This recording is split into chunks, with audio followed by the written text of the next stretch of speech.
For 2 minutes and 30 seconds. Thank you, Mr. Speaker and Mr. Chairman. Last week in Memphis, I met with dozens of transportation and business and civic officials involved in transportation.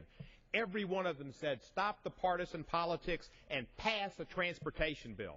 Secretary Ray LaHood, a Republican who served 12 years in this House and 17 years as the Chief of Staff to Bob Michael, one of the great members of this group, came to Memphis. He said, pass the transportation bill. And he said the reason they don't want to do it is they don't want to give President Obama any jobs because they want to beat President Obama and the American people don't matter. That's the fact. The Secretary said this is the worst transportation bill he's ever seen, and he said it shouldn't be politicized.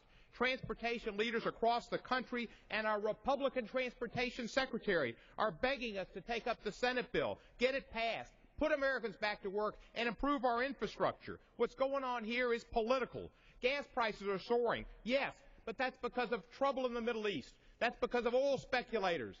It's not because of the Keystone XL pipeline. That is hooey. Domestic oil prices are set by the international market, and more emerging economies are wanting and needing oil. That causes the price to go up. This assertion, the assertion that that gas will go down because the pipeline is false. In fact, if the pipeline is completed, gas prices will go up in this country. And TransCanada said that in their papers when they tried to get the pipeline approved.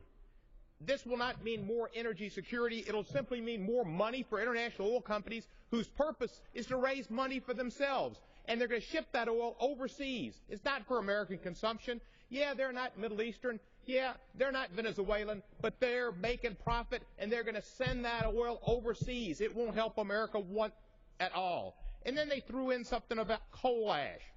Coal ash rules that the EPA had that would prevent a disaster like happened in Tennessee. Has nothing to do with transportation. Put America back to work. Pass the Senate bill. Thank you, Mr. Speaker.